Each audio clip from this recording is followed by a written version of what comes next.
kind of feel like crap, but it's going to be all right. Today, we are back to the Indian Cinema Buffet, taking a look at the 2021 film Pushpa, The Rise. And just a quick note from our friends over at Blackout Coffee Company, make sure you head over and give them a try. Links in the description.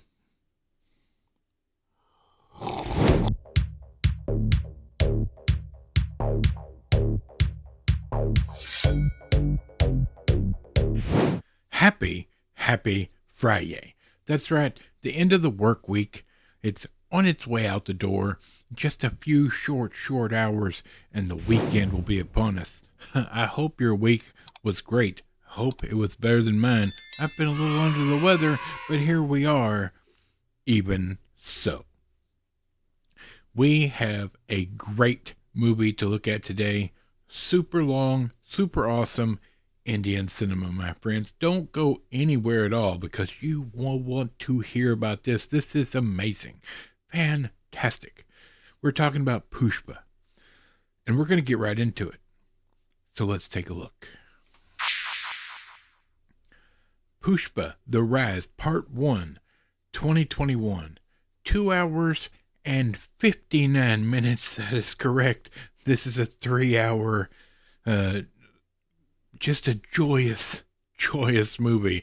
And it seems like it's over in a second. It does not drag at all. It's fantastic.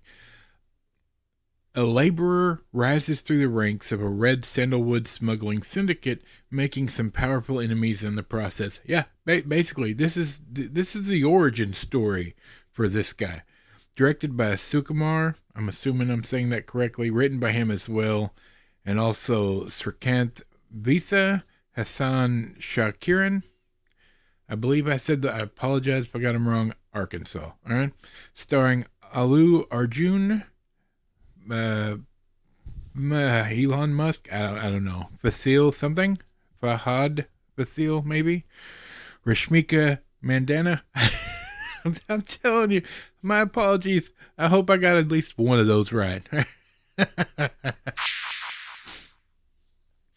So this movie is on Amazon Prime right now. So if you're a Prime member, you can watch it without the need of a subscription or whatnot for another service. I gotta tell you, I didn't know what to expect with this, but I knew that the second one had just come out and was getting some love on X because of some of the really nice action scenes. I haven't watched it yet, but I was surprised to see quite a few people talking about how great the action scenes were in the sequel to this, and that's unusual.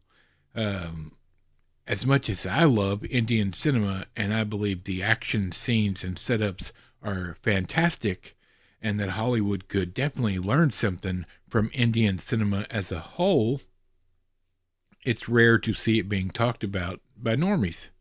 So that was different. That made me check out this one. So let's get into this, all right? Basically, this is about this is about Pushpa, which is the main character's name. He's not a nice guy. He's kind of an anti-hero because he's a day laborer who wants to be famous. He wants to be in control of the red sandalwood smuggling that's going on. Evidently, there's a certain type of tree, red sandalwood, that can only be found in this region in India. But all across the planet, people want to use it to make things with. But it's illegal to harvest it. So you have in the underground people harvesting it and trying to get it out of India. And they're making a ton of money. Meanwhile, they're hiring day laborers. They call them coolies. And I know that evidently the dictionary says that's not a nice word towards people, but the actual definition of what it means is just day laborer. And a poor person that's sitting outside the Indian Home Depot, I guess. It's like, oh, you got any work? I'll do it, And they pay these guys well in regards to like regular day laborers might make $100 for the day. They'll pay $1,000 for the day. But in the scheme of the sandalwood smuggling, that's pennies. It's nothing. Now, this guy doesn't put up with anything. He's a tough guy. He's afraid of nothing. And he wants to be in control. And at the moment, there's an entire syndicate, several different heads of families. We'll look at it like mafia, if you will. Several different families, and they're all working together, and they each get paid this much or whatnot. And he wants to be over it all. So this is his origin story. I wouldn't say he's a bad guy, but he's definitely not a good guy. He has a moral compass that he uses, but for the most part, he's going to do what he wants to do, and you're going to leave him alone. And if you don't, well, you may just pay the price.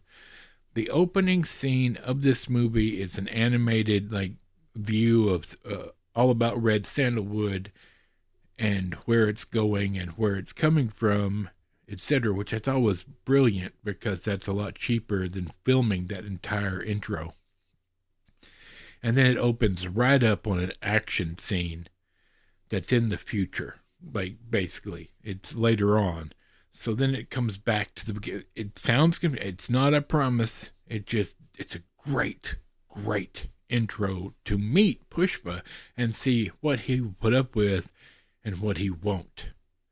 And it's a great action scene on par with truly great Indian cinema, and makes American action, for the most part, in general, look poor, right? It does not look like it. They put a lot less money into making these films, and they look like they spent $300 million to do it, which is what Hollywood is doing. They'll spend $250 million on an action movie. In India, they'll spend $10 million on an action movie. And when you compare the two, Indian cinema, for the most part, looks better. Now, that doesn't mean that there's not bad movies in Indian cinema, because there are. But there's also great movies in Hollywood, right? It's the dynamic. It's sad to see such a great movie that's made on such a small budget with computer computer special effects, visual effects, and for pennies compared to what America is doing. And sometimes it looks good, sometimes it doesn't. Now, a lot of the computer generated effects in this movie involve the red sandalwood, and in one scene specifically, you can tell that the logs they're showing you are computer generated. But other than that, I couldn't tell what was computer generated and what wasn't. The action scenes were wire work and physical effects and just looked beautiful. It was a conglomeration of several different effects put together to make brilliant action scenes. The acting is fantastic. Yes, you will have to read the dialogue unless you can speak a different language, but this is so worth it. And this is a short movie compared to the second one, because the only way you can watch that right now is the director's cut, the Renegade version, and it's almost 4 hours long.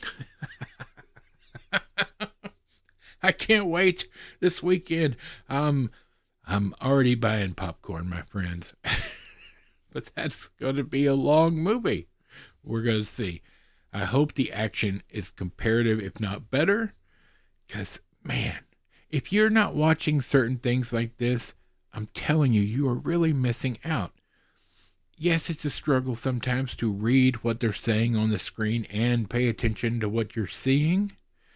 But some of the stories in Indian cinema are so fantastic and so well done and so complex, even when they're simple.